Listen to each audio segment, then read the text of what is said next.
Bonjour à tous. Aujourd'hui, nous allons donc analyser la partie que j'ai faite dimanche dernier au Critérium Cavalier. Donc j'étais table 1 avec les blancs et j'ai affronté donc Nicolas qui était non classé, qui était très sympa d'ailleurs, hein. J'ai beaucoup apprécié après analyser la partie avec lui. Donc voilà, on va commencer directement. Donc j'ai ouvert par D4. Il a répondu cavalier F6. Donc l'idée, donc les 2 coups principaux, c'est soit D5, soit cavalier F6. D5, ça prend le centre, c'est logique et on obtiendra des ouvertures assez classiques en quelque sorte. Et cavalier F6, c'est un peu un coup un peu plus moderne dans l'idée de prendre le centre non plus avec des pions, mais avec des pièces. Heu et en général, il y a 2 systèmes qui découlent, soit des systèmes avec E6, soit avec G6. Donc j'ai joué C4, hein, je prends le centre comme ça. Donc une ouverture, on peut appeler cheap gambit-dame. Bon, c'est pas vraiment gambit-dame parce qu'il y a pas de pion en D5.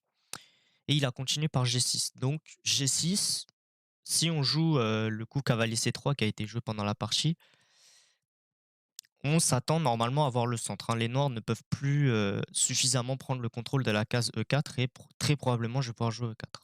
Mais il y a encore 2 types d'ouvertures qui peuvent arriver et on va voir ça justement. Donc cavalier C3, mon idée c'est de préparer E4 maintenant, qui est inévitable. Il va y avoir E4 dans la partie et ici il y a 2 coups pour les noirs, 2 grandes ouvertures différentes. Soit fou G7, c'est l'Est indienne.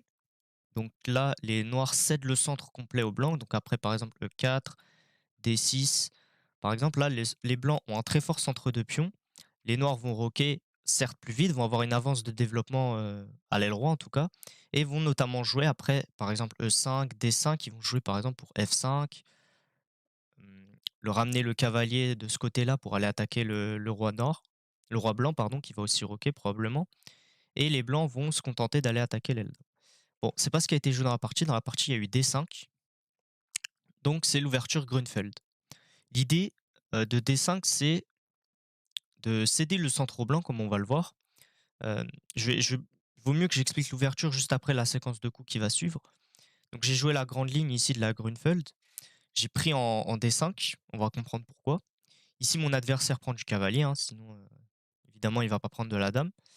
Et après, là, je joue E4. Donc, j'avais dit tout à l'heure que les blancs allaient dans tous les cas jouer E4 après le coup G6, et là, c'est le cas. Et donc voilà. Donc l'avantage pour les blancs de jouer la grande ligne, en tout cas de l'ouverture Grunfeld, c'est qu'ils vont avoir le centre. Hein. Après, par exemple, cavalier prend C3 et B prend C3, fou G7, les blancs ont le centre.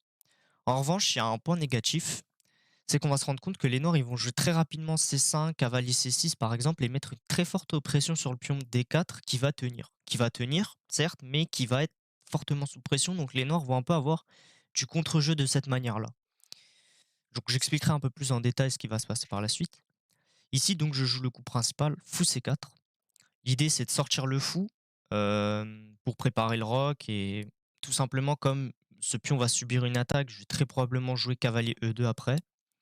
Alors pourquoi pas cavalier F3? Parce qu'il y aurait probablement des cloages gênants avec fou G4 sur le pion et le pion il va être en grand danger. Donc C5 comme prévu. Je joue cavalier E2, je défends le pion. Donc 3 défenseurs ici et 3 attaquants. Donc ça va encore. Et donc maintenant, en cas de fou G4, je serais capable de répondre par F3. Hein, donc par exemple, fou G4, F3. Et là, j'ai pas de problème, mon pion est suffisamment défendu. Donc il a continué par cavalier C6. Ici, je continue par fou E3. Je redéfends mon pion qui est re-attaqué. Et là, on se rend compte qu'effectivement, les noirs, ils mettent une assez grosse pression au blanc. Ici, mon adversaire a pris en D4. Alors, normalement, ça a l'air, c'est une transposition, c'est-à-dire que on va retomber dans la grande ligne après. La grande ligne, c'est juste petit roc, et après, ça dépend beaucoup de ce qui se passe. Ça dépend beaucoup des coups des noirs. Ils peuvent jouer fou G4, ils peuvent jouer cavalier A5, ils peuvent parfois même avoir des plans de jouer B6. Mais bon, ici, les noirs ont pris en D4. Alors, c'est peut-être un tout petit peu trop tôt. Bon, je pense pas que ça change grand-chose au final, c'est prendre D4. Parce que ici, même s'il y a dame A5 échec, le truc c'est que je pourrais jouer par exemple fou D2 et après dame D8, revenir en C3 avec le fou, donc mon pion est toujours bien protégé et j'ai un peu amélioré la position de mon fou.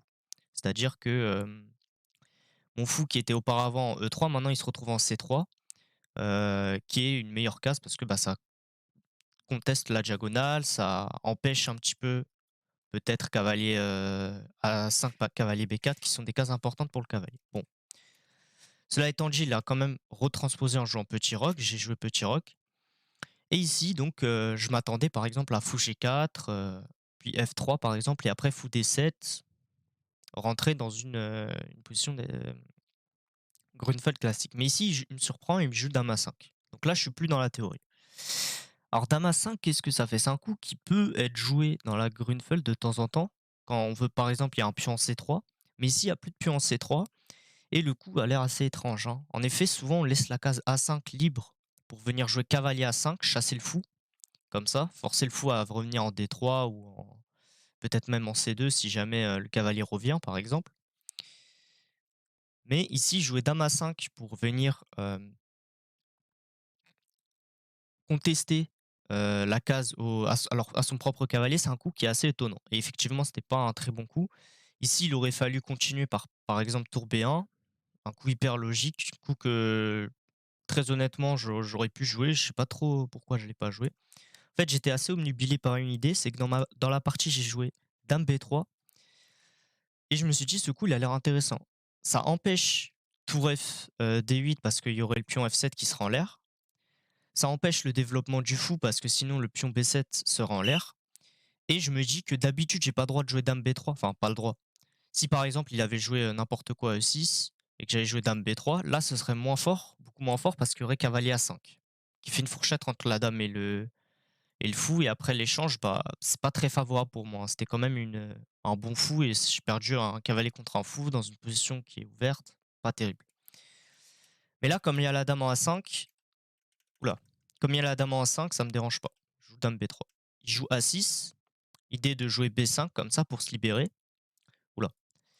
Idée de jouer B5. Maintenant, ici, donc, j'ai joué A4 pour empêcher le coup B5. Donc, j'ai pas dit hein, jusque-là, mais sur Dame A5, tour B1, j'avais un avantage selon l'ordinateur à peu près de plus 1. Donc, c'est un bon avantage sans être non plus excessivement fort. Mais après Dame B3, bon, je retombe à un avantage de plus 0,5 par là. Bon, c'est pas un petit avantage. Donc A6, A4. Donc je l'ai empêché de jouer B5. Ça paraît un peu bizarre de pousser le pion comme ça, là où on n'a pas l'avantage, parce que lui, il a deux pions contre un, et c'est un des atouts principaux de la Grunfeld, c'est que moi, j'ai plus de pions au centre, mais les noirs ont deux pions contre un à l'aile dame.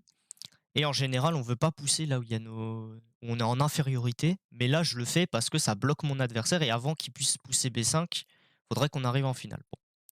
Si mon adversaire, du coup, il joue dame H5, l'idée, c'est de venir libérer la case A5 et bon, ramener la dame, j'imagine, un peu en attaque sur le roi. Et ici, donc j'ai joué dame B6. Ça m'avait l'air d'être un bon coup parce que je me suis dit, bon, par exemple, sur tour FD8, je pourrais jouer tour FD1 pour protéger mon pion. La case A5, elle est un peu compliquée à avoir pour le cavalier. Et ma dame en B6, elle l'empêche définitivement en B5. Sauf que là, mon adversaire, il joue dame A5, il revient en A5. Et finalement, ici, je me demande, je suis un peu forcé de revenir en B3, hein, parce que si j'échange les dames, bah, ça le permet de se libérer un peu. On entre en finale, il pourra peut-être jouer sa majorité. Surtout qu'après, là, il peut développer son fou. En fait, j'ai l'impression que je lui enlève un peu ses problèmes. Donc, j'décide de revenir en B3. Alors, apparemment, dame B2 était un peu plus précis. Par contre, j'avais du mal à voir ce coup parce que je me suis dit, dame B2, je rajoute une pièce. Au lieu d'enlever ma tour en B1, je rajoute une pièce dans le vis-à-vis du fou, je me dis que c'est pas un coup qui est terrible. Donc je joue dame B3 et je me dis sur dame H5, bah, je pourrais continuer par un autre coup, exemple cavalier F4 pour attaquer la dame. Bon. Ici, je joue E6 néanmoins. Il veut pas rentrer dans les répétitions, mais d'un autre côté, E6 c'est quand même assez affaiblissant. Enfin, pardon, ça rend son fou mauvais plutôt. Parce que maintenant, on a du mal à voir comment il va jouer son fou. Donc E6, un coup qui est pas terrible. Ici, je joue tour B1, un coup utile. On sort la tour du vis-à-vis, c'est le meilleur coup. On sort la tour du vis-à-vis, on pointe la faiblesse en B7, comme ça, si ma dame part, je pourrais manger le pion B7 au cas où le fou se développe, donc ça rend difficile un peu les noirs de se libérer. Mon adversaire revient en H5 avec la dame. Et ici, il aurait fallu que je bouge tout simplement le fou en D3 ou la dame en C2 et j'avais un comme tout à l'heure, un avantage de +1, +1,5 peut-être. Un bon avantage positionnel, hein, le fou case blanche des noirs est très mauvais. Mais ici, j'ai décidé de jouer cavalier F4, alors ça va, ça a un coup, je me dis comme ça, je force un peu la dame à venir en H4. Bon, si elle revient en A5, je comptais jouer D5. Donc, c'est aussi une des faiblesses de jouer, E6, hein, c'est que ça laisse le crochet D5 comme ça. Donc, je comptais jouer D5, mais s'il revenait en A5 et ici, je joue dame H4, un autre coup que j'avais prévu. Et ici, alors D5 était fort aussi. Franchement, je me demande d'ailleurs pourquoi je l'avais pas joué. Une suite comme par exemple D5, cavalier A5, dame B4, prise, prise, pion prend et puis, par exemple dame prend. Et là, même si les blancs n'ont plus la paire de fou, ça reste quand même une bonne position, hein, parce qu'on voit que les noirs ont vraiment du mal à trouver du jeu. Ils peuvent pas jouer B5, ils peuvent pas jouer B6. Leur fou, on sait pas trop où il va parce qu'il y a le pion B7 qui est en l'air. Les noirs ont pas mal de problèmes de développement à régler et les blancs sont déjà bien placés. Ils vont pouvoir jouer par exemple tour C1, ramener en C7 avec la tour, et cetera. C'était un avantage, intéressant, un avantage positionnel. Bon, ici j'ai joué, tour FD1. Je me suis dit: «Je vais me placer avant de jouer D5». Je préfère jouer tour FD1, quitte à laisser cavalier A5. Parce que je voulais jouer D5 dans tous les cas. Je me dis sur cavalier A5 qui a eu lieu dans la partie, bon, je bouge la dame, prise, prise. Je me dis, j'ai regardé cette position en avance et je me suis dit, au moment de jouer tour FD1, je veux dire, et je me suis dit, en vrai, ça va. J'ai une bonne position. Les noirs ont du mal à jouer, en fait. Ont pas beaucoup de pièces actives. C'est difficile de trouver un plan. Et là, donc, ah oui, excusez-moi. D'ailleurs, dame H4 sur tour FD1, les noirs ici, ils ont raté une opportunité de faire une nulle, d'avoir une nulle avec le fort cavalier prend D4. L'idée, c'est que le fou est un peu surchargé, il peut pas à la fois protéger le cavalier et à la fois protéger ce cavalier. Donc ici, une des meilleures possibilités pour les blancs, c'est de jouer cavalier prend G6, H prend G6 par exemple. Hem, alors il me semble qu'il y avait oula, attendez. H prend cavalier prend G6, H prend G6. Alors F prend G6 était jouable, était plus fort parce que ça tape sur la faiblesse comme ça en F2. Donc après par exemple tour prend, fou prend, fou prend. Ici, c'est franchement, je crois que c'est alors je vais vérifier avec l'ordinateur, j'ai pas envie de dire de bêtises, mais il me semble que voilà, ça reste un avantage blanc, mais c'est moins clair et surtout qu'il faut trouver le sacrifice de qualité, quoi. Et c'est vrai que maintenant, on voit que les blancs, ils ont pas mal de compensations, hein. Fou prend, voilà, notamment que le roi est assez faible, le fou est pas développé. Mmh, on va pouvoir attaquer comme ça, je pense qu'on va pouvoir suffisamment créer du jeu, à le roi. Mais bon, c'était quelque chose qui était assez difficile à voir.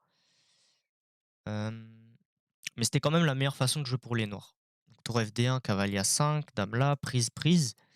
Et là, mon adversaire joue E5 en se disant: «Bon, maintenant, je vais enfin pouvoir libérer mon fou, hem et puis je vais échanger un pion du centre». D'habitude, ce coup est interdit à cause de D5 en général, ça crée un pion passé protégé très fort.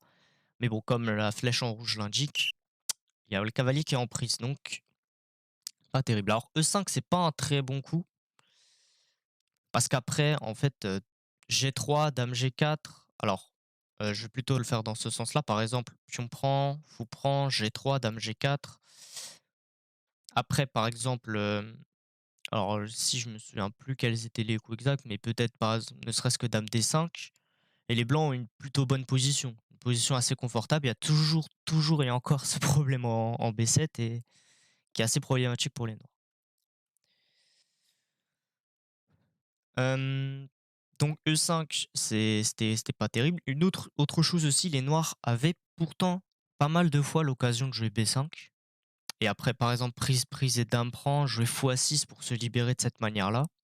Alors ils s'enlèvent de tous leurs problèmes, mais ils sacrifient un pion. Donc il y a de très nombreuses fois où mon adversaire aurait pu rentrer dans quelque chose comme ça en sacrifiant le pion, en trouvant du contre-jeu. Mais très honnêtement, c'est quelque chose qui était très difficile à voir, hein. Même moi, je l'avais pas du tout, envisagé le coup B5. Mon adversaire non plus, j'imagine. Sinon, il aurait joué évidemment. Mais bon, là, mon adversaire avait joué E5 donc. Hem, donc après prise, prise, finalement, je me remets à avoir une bonne position. Donc G3, je joue G3 en intermédiaire, hein, ça transpose dans ce que j'avais dit tout à l'heure, dame G4, pion prend. Donc là, mon adversaire a fait une gaffe, mais sur, par exemple, fou prend, on peut imaginer quelque chose comme dame D5, fou prend et comme on avait dit tout à l'heure, une bonne position. Alors, faut faire attention aux faiblesses sur les cases blanches, mais les blancs ont beaucoup d'activités, comme on avait dit, il y avait des problèmes. Mais là, mon adversaire joue dame F3 en se disant: «Bon, bah, je peux avoir une opportunité de jouer, d'abord G5, chasser le cavalier, par exemple cavalier E2 et fou H6, fou H3 et je menace mat d'un coup» et là, c'est dangereux pour les blancs. Sauf que bon, en fait, dame F3, c'était une bonne idée, mais je veux dire là, concrètement, il y a trop déjà les blancs, ils peuvent parer de plein de manières différentes et il y a trop de puis l'idée de G5 ne fonctionne pas, hein. Dans tous les cas, j'ai envie de dire, j'ai pas mal de toutes les manières que je puisse le parer, c'est par exemple avec dame F1, empêcher le fou d'arriver en H3, jouer cavalier G2 par exemple, cavalier F1, E1 pardon, donc chasse la dame et contrôle la case G2 pour le mat et ce que j'ai joué dans la partie aussi, donc là, le meilleur coup, c'était tour D3, encore très fort, hein, créer un vis-à-vis avec la dame comme ça. J'ai joué E6, alors E6 ça va aussi, c'était un bon coup. Donc comme ça, bah, il y a plus de problème déjà en H3 immédiatement. Ça laisse pas le temps au noir de jouer pour fou H3. Ici, mon adversaire a pris. Encore une fois, le meilleur coup, c'était tour D3 pour créer les vis-à-vis comme ça. Potentiellement doubler les tours, retirer la. Parce que comme ça, on pourra venir se ramener avec cette tour, par exemple en B6, et la tour D1 ne sera plus en l'air. Mais ici, je fais cavalier prend E6, donc là, j'ai un avantage assez net, hein. Dame F3, c'était une gaffe. E6, pion prend, cavalier prend. Cavalier prend, c'est une erreur parce qu'en fait, ça laisse l'opportunité à mon adversaire de jouer dame F7. Et le problème en cas de dame F7, c'est que bah, mon cavalier attaqué, par exemple, il y a tour B6 qui le protège. Et ici, il y avait le très fort fou H6 qui appuie sur le fait que mon pion F2 est en l'air s'il y a, pardon, s'il y a s'il y a le fou qui disparaît, le fou E3 qui venait à disparaître. Donc par exemple, après, je sais pas moi, fou F4, fou prend, pion prend. Bon, les blancs, ils peuvent peut-être jouer fou prend cavalier, fou prend, peut-être même entrer en finale comme ça. Et je pense que cette position a l'air assez nulle, hein. Bon, voilà, ça c'était une opportunité manquée pour mon adversaire. Je l'ai vu au moment de jeu cavalier prend E6, mais bon, j'étais en side note, je commençais à plus trop. Je me suis dit, je vais jouer le coup. J'ai le coup assez rapidement parce que mon adversaire avait plus beaucoup de temps aussi. Et ici, je joue roi H8, il veut sortir du cloage avec l'idée que si par exemple je prenais la tour, bah, il y avait fou H3 et là pour le coup la menace de mat était trop dangereuse. J'étais obligé de jouer dame F1 par exemple pour ne pas me faire mater en fait. Mais ici, j'avais après roi H8, j'avais cavalier G5 qui attaque la dame en intermédiaire et qui du coup la force à sortir de ce réseau de maths et maintenant j'ai plus ce problème et après dame F6 en fait là les noirs sont un peu dans la mouise, hein, il y a toutes mes pièces qui commencent à rentrer.